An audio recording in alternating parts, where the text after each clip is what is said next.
सेवा research foundation में आप लोगों का स्वागत है। आज हम कुछ ही इम्पोर्टेंट ऐसी बात है जो मेडिकेशन से इन से भी बड़ी बातें होती हैं, जो इन बातों को ध्यान देना पड़ता है। अगर आप होम्योपैथी के प्रैक्टिशनर हैं, आप होम्योपैथी के डॉक्टर हैं, तो ये चीज़ वेल आप जानते हैं। लेकिन कभी कभी ऐसा होता है कि हम इस चीज़ को अवॉइड कर जाते हैं। तो जब अवॉइड कर जाते हैं तो मेडिसिन का काम, क्योंकि एक्चुअली देखिए होम्योपैथी की जो बेस है जो टेस्ट बड के ऊपर बनी हुई है। अब ये होम्योपैथी की आप कोई अगर सिरप पी ले, यही वजह है कि होम्योपैथी में सिरप वगैरह का पैटर्न वगैरह का कोई रोल नहीं रहता है, इसलिए कि ये इसकी मेडिसिनों का जो बॉडी में जो काम है, वाइटल फोर्स में जो इनकी पहुंच है, इनकी जाना है, तो फिर ये मेडिसिन टेस्ट बड के ही द्वारा जाती है। अब वो टेस्ट बड सारे जबान पे होते हैं। यही वजह आप देखिएगा कि ज़्यादातर केसेस में, ज़्यादातर बुक्स में आपको एक ही चर्चा मिलेगा कि आप उसको ज़बान पे 2-4 टैबलेट्स या 2-4 ग्लोबल्स को रखें। ये नहीं कि आप 2 ढक्कन आप उसका सिरप पी गए। ठीक है, तो मैं आज उसी चीज़ पे बात करने के लिए इस वीडियो को रखता हूँ, और हम ये करेंगे कि कैसे हम अपनी प्रैक्टिस में इन चीज़ों को अगर लाते हैं तो हमारे प्रैक्टिस अच्छे होंगे। हमारे यहाँ तक कि हमारे और ये और प्रैक्टिस अच्छा होने के साथ साथ पेशेंट के जो इकोनॉमी है उनको भी ज़्यादा भार नहीं होगा। तो देखिए होम्योपैथी के कुछ चीज़ें आप मेडिकेशन के दौरान आप उनको अवॉइड करा सकते हैं। देखिए आप पहले ज़माने में सुने होंगे या फिर किताबों में इस चीज़ का चर्चा रहता है, या फिर किसी भी चीज़ में अभी भी उसका चीज़ चलता रहता है कि आप कोई भी स्मेल, हार्ड स्मेल सामान आप नहीं यूज कर सकते हैं। यही वजह है कि पहले ज़माने में प्याज वगैरह या फिर आपको कोई भी ऐसे स्मेल, खट्टा प्याज, ये सब चीज़ का मतलब होम्योपैथी मेडिसिन के दौरान उसको मना किया गया था, उसको अवॉइड किया गया था। कारण यही है कि ये भी एक स्मॉल स्ट्रॉन्ग रखता है जो भी चीज़ें। तो ये टेस्ट बड जो जबान होते हैं हमारे, आपको मालूम होना चाहिए कि यहाँ पे 12 टेस्ट बड होते हैं, और हम लोग कोशिश करते हैं कि इसी होम्योपैथी की जो भी मेडिसिन है वो टंग पे डायरेक्ट दी जाए, और उसी से फिर उसमें जाता है उसका, क्योंकि उसका पेट में जाने का क्यों नहीं, क्योंकि शायद उस समय भी इस चीज़ का चर्चा तो हमको नहीं दिखा कहीं पर, लेकिन ये भी हो सकता है कि ये अल्कोहल बेस्ड है तो लीवर के लिए अच्छा ना हो। तो कहने का मतलब ये है कि उनमें अवॉइड क्या करें आप मेडिकेशन के दौरान कोई भी स्मेल सामान हो, ठीक है, आप गुटखा वाले को तो मत ही दीजिएगा होम्योपैथी दवाई, वरना होगा ये कि दवाई काम नहीं करेगी और आपका किरकिरी कर देगा वो पैथी का, क्योंकि उसके 24 घंटा मुंह में तो गुटखा ही रहता है, तो उसको क्या पता है, 24 घंटा उसके मुंह में गुटखा ही रहता है, और वो टेस्ट बड के द्वारा ही जाता है उसका, और उसका यहीं पे इनिशियल स्टेज में ही उसका ख़राबी है, तो आप उनको दवाई देके क्या कीजिएगा। ठीक है, ऊपर से किरकिरी करेगी, आपका कमेंट्स करेगा। तो आप कोशिश ये करेंगे, ऐसे लोग जो बहुत ज़्यादा धूम्रपान करते हैं उनको मेडिसिन ना दें तो अच्छा है, उनको दूसरा पैथी की तरफ आप प्रीफर करें। एलोपैथी है, आयुर्वेदी है, आप दे दिए, आप उसी तरह 10 आदमी को दिए, वो आपका 1000 आदमी को मुतासिर करेगा आपकी पैथी का। ऐसे गुटखा खाने वालों को वो तो उस समय तो नहीं खाएंगे, बोलेंगे ठीक है छोड़ देंगे, आप दवाई दिए ना, छोड़ देंगे आप और नहीं खाएंगे गुटखा, लेकिन वो दूसरी बार ही शुरू कर देगा गुटखा, क्योंकि छोड़ना होता तो वो तुम आपसे थोड़ा पूछता वो छोड़ देता कब की।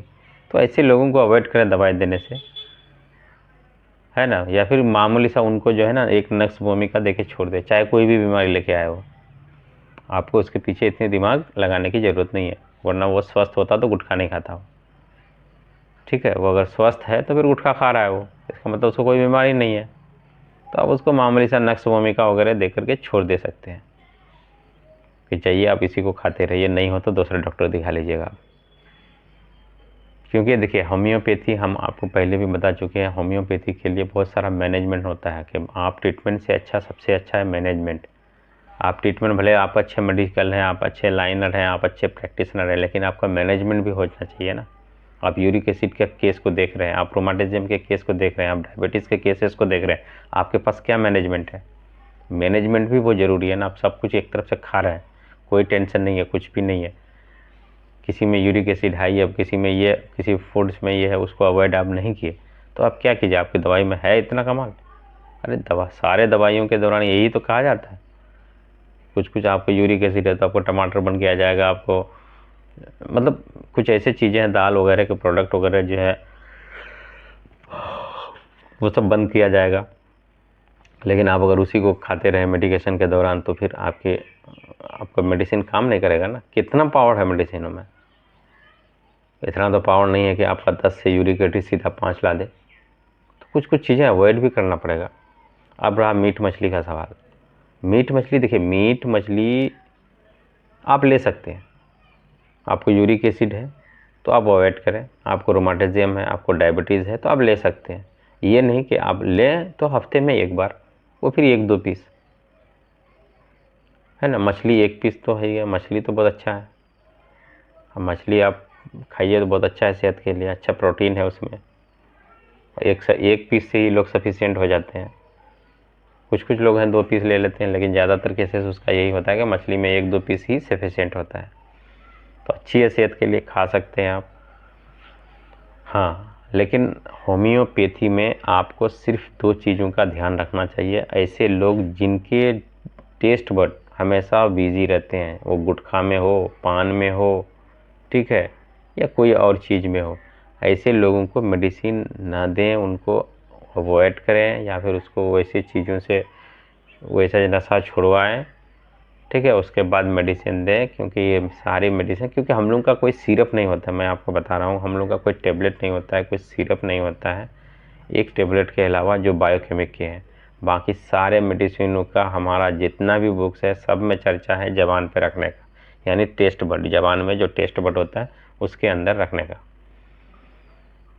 आप उसी के अंदर रखिए, उसके बाद वहीं से आपका वो मेडिसिन जाएगा आपके सिस्टम में। तो हमारा ऐसा कोई सिस्टम नहीं है कि हम यूँ लिए अब सिरप की तरह हम पी लिए, क्योंकि वो हम वहीं टेस्ट बड पड़ने के बाद फिर वो आपको इसमें फैलता है। तो होम्योपैथी मेडिसिन के दौरान आपको मैनेजमेंट, आपको खाने पीने में थोड़ा सा अवॉइड। आप स्किन के केसेस हैं, आप स्किन के केसेस में एकदम मिनिमाइज कर दीजिए। आप स्किन के केसेस में मिनिमाइज कर दीजिए। आप कोई भी लोशन का, लोशन स्किन के केसेस को सप्रेस कर देता है, चाहे वो कोई भी केसेस हो, आपका फंगल इन्फेक्शन हो, डर्मेटाइटिस हो, कुछ भी हो, स्किन के केसेस में लोशन आपको सप्रेस कर देता है। लोशन के तौर पे आपको कुछ भी नहीं लगाना है। हाँ, आप वहाँ पे बहुत ज़्यादा इचिंग हो या फिर कुछ भी ऐसा हो तो लोशन नहीं बल्कि मदर टिंचर के कुछ फॉर्म हैं जो आप, इचिनेशिया हुआ, ठीक है, लोशन के तौर पे थूजा, इचिनेशिया, ठीक है, कैलेंडुला, इस तरह का आप ले सकते हैं, एंटीसेप्टिक के तौर पे ले सकते हैं, ताकि कोई भी उसमें इन्फेक्शन और कोई और बैक्टीरियल इन्फेक्शन उसके अंदर आए नहीं, ठीक है। और क्योंकि उसमें अल्कोहल है तो फिर इचिंग वगैरह इस सब चीज़ को भी वो कम कर देते हैं। तो कोशिश ये करें कि होम्योपैथी मेडिसिन के दौरान मैनेजमेंट का बहुत अच्छा ख्याल रखें। आप मैनेजमेंट में क्या खाना है, कब खाना है, कितना खाना है, इस चीज़ का ख्याल रखें। होम्योपैथी के दौरान कौन सी चीज़ को आपको अवॉइड करना है। तीसरा, आपको ये चीज़ का ध्यान रखना है कि मेडिसिन एक साथ सब नहीं मिला कि आप कुछ खाने के, दवाई खाने बैठे तो फिर दवाई, खाना खाने बैठे तो दवाई लेकर ही बैठ गए।